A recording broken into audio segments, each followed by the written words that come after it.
Chapter number 1।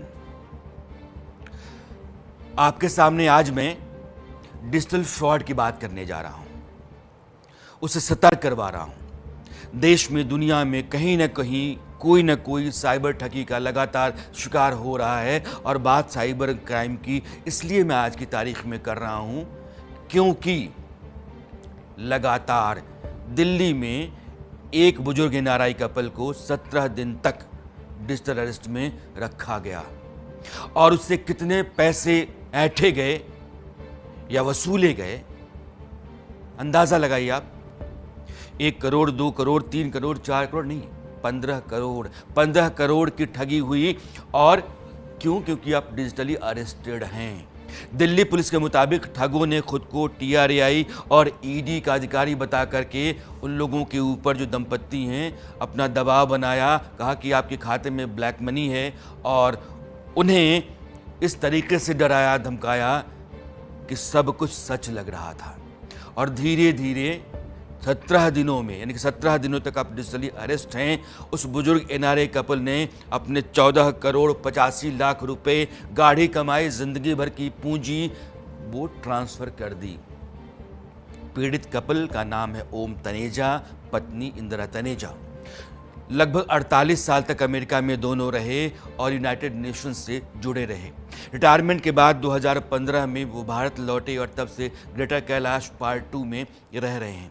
लेकिन इस फर्जीवाड़े ने कई सवाल खड़े कर दिए हैं और यह ज़रूरत पैदा कर दी है कि मैं कम से कम आपको बताऊं कि आपके साथ इस तरह की धोखाधड़ी कभी भी हो सकती है। आप सतर्क रहें, सचेत रहें, सब कुछ जानें। विदेश में रहकर, कई दशक रह करके लौटने वाला इंसान अगर डिजिटल फ्रॉड के मकड़ जाल में फंस सकता है तो बारी किसी की भी आ सकती है। इसलिए सावधान रहना बहुत ज़रूरी है। लेकिन पहले डिजिटल अरेस्ट की जो पीड़िता हैं, इंदिरा तनेजा, वो मेरे साथ हैं। जरा उनसे एक बार बात कर लेते हैं। आपको अंदाज़ा होगा कि मेरे सवालों का जवाब जब वो दे रही हैं तो क्या कह रही हैं। इंदिरा जी, पहले तो आपका बहुत बहुत स्वागत है। हुआ क्या आपके साथ? वो क्या कह रहे थे और ये कैसे हुआ? पूरा का पूरा मामला कैसे हुआ? कैसे संपर्क हुआ उन लोगों का और फिर हुआ सब कुछ कैसे? ये बताऊं, शुरू से हम कन्विंस क्यों हो गए कि police Colaba station, police uniforms, IPS officer हैं, अपने 65 रैंक, अमृत एकेडमी, ब्ला ब्ला ब्ला, ये सब इंफॉर्मेशन दी। एक्सक्यूज मी, मेरे को सुप्रीम कोर्ट में भी अपीयर होना पड़ा ऑन आई थिंक 27 को या समथिंग लाइक दैट। मेरे को उन्होंने सुप्रीम कोर्ट में भी, पहले उन्होंने बोला कि 25 को तो क्रिसमस है, बैंक भी बंद है और कोर्ट भी बंद है, तो 26 या 27 को मेरे को सुप्रीम कोर्ट में भी अपीयर होना पड़ा। और मेरे को बोला आप वाइट शर्ट पहन के आना। मैंने कहा पता नहीं मेरे पास वाइट शर्ट भी है कि नहीं, पता नहीं। Then I told them yes I have. So it was so real that anybody can be fooled to the point, and then on top of when you have a life threat for you and your husband and for your children also. आप कह रही हैं, मैं रोकना चाहता हूं आपको, कि इट वॉज सो रियल। आप इतनी पढ़ी लिखी हैं, समझदार हैं, अमेरिका में रही हैं, आपको ऐसा लग गया कि सब कुछ जो भी हो रहा है वो सही है और आप वाकई एक धोखा करके आई हैं, आप फ्रॉड करके बैठी हुई हैं? मैम पक्का है ना, आपने कुछ लीक नहीं किया। तो कई बारी मेरे को लगता था कि नहीं सर, मैंने किसी को लीक नहीं किया, किसी को नहीं बताया। और हमारा ड्राइवर जो हमारे ऊपर घर में भी आता था, मेरे हस्बैंड को थोड़ी थेरेपी 10-10 मिनट करता था 2 बारी। फिर हमारे साथ पार्क में जब लेके जाते थे उनको वॉकर से, तो साथ में होता था। वो शॉक्ड है कि उसको भी उस भनक नहीं पड़ने दी, क्योंकि जब वो ऊपर आता था तो उस कमरे से दूसरे कमरे में हम फ़ोन रख देते थे, क्योंकि पुलिस का एम्बलम उसके ऊपर लगा हुआ था। आप मुझे जरा ये बताइएगा कि जब वो कॉल कर रहे 17 दिनों तक आप उनके कब्जे में रहीं, वीडियो कॉल पर आपको उन्होंने कहा कि आप अरेस्टेड हैं, तो क्या लगातार आपको वीडियो कॉल पर रखा उन लोगों ने? अभी मैं उनसे कॉल करती थी, उनसे परमिशन लेके कॉल करती थी। किसी का कॉल आता था, जो मेरी सिस्टर के उधर न्यू ईयर ईव पे आग लग गई उनके घर में, तो उनके चेकअप, उनके पूछने के लिए कि वो बोलेंगे कि पूछ भी नहीं रही है कि उनके घर में आग लगी तो क्या हो रहा है, my brother in law got also burned. तो मैंने उनको बोला मेरे को उनको कॉल करना है। हाँ जी कर लीजिए। But every time when I used either my phone or my husband's phone, one phone had to be on constantly so that they can supervise and hear what all I'm talking about. क्या है ये बताइए मुझे कि जैसे आप bank वगैरह भी तो जा रही होंगी ना, अच्छा आप कह रही हैं कि फ़ोन कॉल हम करते थे तब भी वो सामने रहते थे, बैंक जब जाती होंगी तब क्या होता था? जब मैं बैंक जाती थी मेरे हस्बैंड का फ़ोन नहीं, मेरे हस्बैंड का फ़ोन मेरे पास होता था क्योंकि कैमरा का उनके फ़ोन में है ऐप, मेरे में नहीं है। तो मेरा फ़ोन घर में रहता था, ऑन रहता था और 24 ऑन रहता था। और इनका फ़ोन लेके जाती थी, जब आरटीजीएस जब आ जाता था रिज़ल्ट तो देन मेरे को बोलते थे उसकी फ़ोटो लेके हमको भेजो। सो वो मेरे पास सारी फ़ोटो हैं because they are all in that मेरी गैलरी में।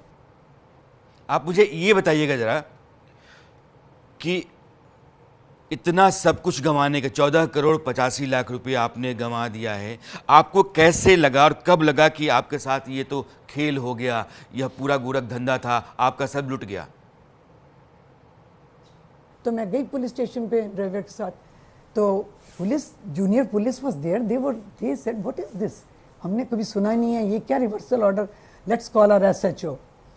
तो जैसे उन्होंने सुना कि एसएचओ आ रही हैं, इनको कॉल आ रही है कि आपकी वाइफ वापस क्यों नहीं आई अभी। और उसके बाद क्या हुआ, वो जो डीपी थी उस डीके गुप्ता की वो डिसअपियर हो गई और एक बड़ा ही इतना बदमाश बंदा, आई वुड से बदमाश बिकॉज उसने एसएचओ ने फ़ोन पकड़ा तो उसको बोलता है उसको इनका रिवर्सल फंड कर दो ना, इनका जो फंड आरबीआई से। उसने बोला आप हो कौन, मैंने बोला ना इनको कर दो। तू एसएचओ, उसको गालियां देने लगे एसएचओ को, तू एसएचओ कैसे बन गई, वो भी जटनी आसिया पार्क, तू एसएचओ कैसे बन गई है, तो क्या तेरे को कितना नहीं पता है कि इनका रिफंड करना है। तब उसने मेरे को बोला मैम ये फ़ोन बंद करो, ये आपके ऊपर फ्रॉड हुआ है। तब it dawned on me that मेरे साथ फ्रॉड हुआ है। समझ सकता हूँ, आपकी तकलीफ़ का अंदाज़ा हो सकता है, किसी को भी हो सकता है। आपकी ज़ुबान से, आपके मुंह से मैं सुनना चाहता हूँ कितने पैसे ट्रांसफ़र किए? और उन्होंने ये भी बोला कि और इतने स्मार्ट थे, नहीं उन्होंने ये भी बोला कि जब उनको बोलो जो रिवर्सल ऑर्डर आएगा उसमें 14 करोड़ 35 लाख 50 लाख का बोले नहीं, उसका नहीं मेंशन करना, तब भी it never occur to us कि वो जो 50 लाख जो कल किया था उसका क्यों कर रहे हैं, because they had not spread it out to as we know what they do and what they did. बस अब आपसे रिक्वेस्ट ये है, सब न्यूज़पेपर से सबसे हमारा वापस किसी तरह साइबर क्राइम या सबको प्लीज़ अलर्ट कीजिए। दिल्ली में, अमेरिका में सालों रह करके लौटा दंपत्ति अपने जीवन भर की पूंजी गंवा बैठा, सिर्फ कॉमन सेंस कि डिजिटल अरेस्ट नाम की कोई चीज़ होती नहीं है। क्या है डिजिटल अरेस्ट, आपको जानना चाहिए। बड़े अपराध के लिए वो क्या करते हैं, आपको फ़ोन करते हैं, कहते हैं कि आपने कोई बड़ा अपराध किया है, एक कुरियर है, ड्रग्स जा रहा था कहीं, उसमें आपका नाम है, आपका आधार कार्ड है, आपका पासपोर्ट है। फिर उसके बाद वो आपको वीडियो कॉल पे लेते हैं। वीडियो कॉल पे आपको लगेगा कि सब कुछ जो है वो तो वाजिब है, पुलिस वाला भी दिखाई पड़ेगा, वो कहेंगे सीबीआई का अधिकारी है, एक ईडी वाला है, तो वो पीछे आप जितनी चीज़ें देखेंगे वो कहीं ना कहीं उस डिपार्टमेंट की दीवारों पर या उसके दफ्तर से जुड़ती हुई मिलेंगी, तो आपको लगता होगा कि हाँ ऐसा ही हो रहा होगा। उसके बाद जब आप बहुत दबाव में और डर में आ जाते हैं, फिर उस डर का वो फ़ायदा उठाते हैं, कहते हैं कि बचना है तो पैसा दो, और पैसा देने के लिए आपसे बैंक डिटेल्स लेते हैं, आपसे पासवर्ड की मांग करते हैं, ओटीपी मांगते हैं, और किसी न किसी तरीके से तब तक आपको डरा के धमका के रखेंगे जब तक कि आप उनकी बात मान ना लें। किसी को बताना मत, किसी से बात मत करना, कोई भी आदमी तुम्हारे संपर्क में नहीं आना चाहिए, क्योंकि पोल कभी भी खुल सकती है। कोई भी आदमी आपको ऐसा करने से रोक सकता है, क्योंकि उसको पता हो जाए कि आप दरअसल एक फ्रॉड का शिकार हैं। इसलिए आपको पूरी दुनिया से, आपके अपनों से काट करके रखते हैं। उस डर के साए में आप अपनी गाड़ी कमाई गंवा देते हैं और यह लगातार चल रहा है। डिजिटल अरेस्ट की सच्चाई, भारत में डिजिटल अरेस्ट नाम का कोई भी कानून नहीं है, कोई प्रोविजन नहीं है। कोर्ट या ईडी या पुलिस कहीं से भी आपको वीडियो कॉल नहीं आएगा और वहां से गिरफ्तारी वीडियो कॉल पर नहीं होगी। कोई भी अधिकारी फोन पर आपसे पैसे नहीं मांगेगा, आपके बैंक से, अकाउंट से अमाउंट ट्रांसफर करने का दबाव नहीं डालेगा। कोई केस होगा तो आपके घर नोटिस पहुंचेगा, टीम आएगी, पूछताछ घर पे होगी, आपको थाने बुलाया जाएगा, आप कोर्ट जा सकते हैं, लेकिन डिजिटल अरेस्ट नहीं होता है। अब सवाल यह है कि कितने तरह के डिजिटल फ्रॉड होते हैं, यह भी जानना आपके लिए जरूरी है। एआई वीडियो आता है, यानी कि मेरा ही वीडियो आपके पास आएगा, मेरे वीडियो को लेकर के उन्होंने एक सिंथेटिक वीडियो मेरा बना लिया है, मेरे ऑडियो का सैंपल ले लिया है और मेरा वो वीडियो जो सिंथेटिक वीडियो है, फर्जी वीडियो है, एआई जनरेटेड वीडियो है, उससे कॉल आएगी आपको और मैं दिखूंगा और मैं कहूंगा कि मैं मुश्किल में हूं, कुछ पैसे चाहिए, और उसके बाद से मेरा फ़ोन कट जाएगा और दोबारा किसी और आदमी का फ़ोन आएगा कि सर जो है मुसीबत में है, कहीं कुछ लोगों से बात कर रहे हैं, उनको पैसे चाहिए, 10,000 रुपये आप ट्रांसफ़र करिए, उनको ज़रूरत है। आप अकाउंट या पेटीएम जो भी साधन है जिस रास्ते कर सकते हैं आप कर देंगे, उसके बाद पता चलता है कि आपका पैसा गया है, मैंने मांगा ही नहीं था। फेक इन्वेस्टमेंट के विज्ञापन आते हैं, शॉपिंग के विज्ञापन 70%, 80% ऑफ है और आपने उसमें अपना कोई सामान बुक कर दिया, आप के घर सामान आया, पहले बिल आपने दे दिया, पैसा पे कर दिया, सामान आपके पास नहीं आया, आया भी तो कूड़ा कबाड़ आया। इसलिए जिस पर जो ब्रांड आपके लिए संदेह पैदा करता है, जिसके साथ आपका पहले कोई संबंध नहीं रहा है, अनजाना सा ब्रांड प्लेटफॉर्म है, उस पर कभी मत जाइए।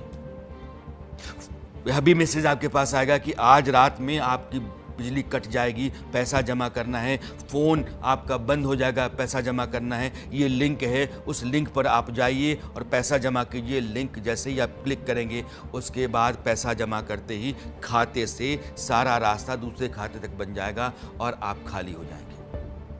इसलिए एहतियात रखना बहुत ज़रूरी है, कॉमन सेंस का इस्तेमाल करना ज़रूरी है और आपको बार बार मेरा सावधान करना भी ज़रूरी है। भारत में साइबर क्राइम कितने करोड़ की ठगी है, इसका अंदाजा आपको नहीं होगा। एक आंकड़ा मैं आपके सामने रखना चाहता हूं। 2022 2300 करोड़। अब मैं आपको ये ग्राफिक्स दिखाना चाहता हूं, ये देखिए 2300 करोड़ 2022, 2023 में 7,500 करोड़, 7,500 करोड़ और 2024 में 22,800 करोड़। 22,800 करोड़ रुपए ये वो हैं जिनका रिकॉर्ड है। आपने कंप्लेंट दर्ज कराई या किसी तरीके से वो रिकॉर्ड पर आया। बहुत सारे इससे कहीं बड़ी रकम है जो रिकॉर्ड पर आती नहीं है। 1,000, 2,000, 10,000, 15,000, 20,000 लोगों के डूब जाते हैं और लोग शिकायत नहीं करते हैं। जब कंप्लेंट कराने जाते हैं तो वो इतना बोझिल, उबाऊ और पेचीदा काम है कि उसमें भी आपको लगता है कि अब तो हम आजिज़ आ गए, छोड़ दो, और आप उस पैसे को छोड़ देते हैं यह सोच करके कि चलो गया तो गया। तो यह जो लूट चल रही है आपकी इसी कमजोरी के बिना पर है कि आप कितना भी हाथ पैर मारेंगे आप ले नहीं पाएंगे पैसा वापस। और पुलिस भी जो कंप्लेंट दर्ज करती है साइबर क्राइम डिपार्टमेंट, उसका भी सक्सेस रेट बहुत कम है। यानी कि यह जो साइबर फ्रॉड करने वालों की दुनिया है ये हमारे सिस्टम पर कहीं भारी पड़ रही है। शिकायत करना ज़रूरी है, पीछा करवाना ज़रूरी है, पुलिस और बाकी महकमों की मदद लेना ज़रूरी है, लेकिन उससे कहीं ज़रूरी है हमारा आपका सावधान रहना।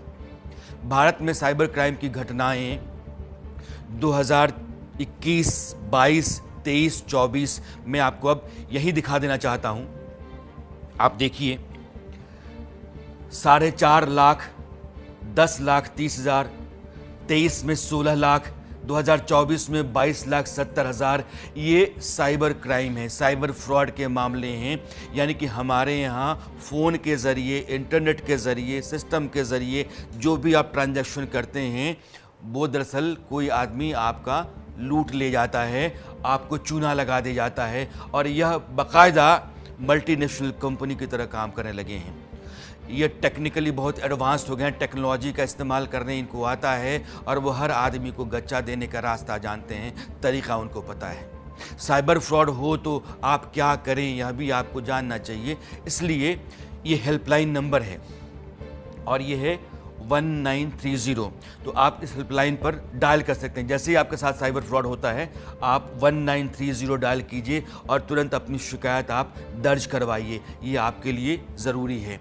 इसके बाद 1930 आपने डायल कर दिया। दूसरा रास्ता ये है कि cybercrime.gov.in इस पर जाकर के पोर्टल है, इस पर जाकर के अपनी कंप्लेंट आप लॉन्च करा सकते हैं। लेकिन आपका लगातार पीछे पड़े रहना भी ज़रूरी है। जो हमारा सिस्टम है वो आपकी कम सुनता है, अपनी आराम तलबी की फिक्र उसको ज़्यादा होती है।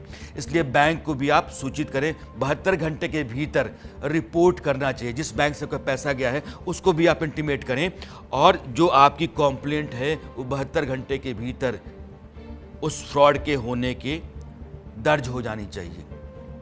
लेकिन सबसे पहले आगे बढ़ने से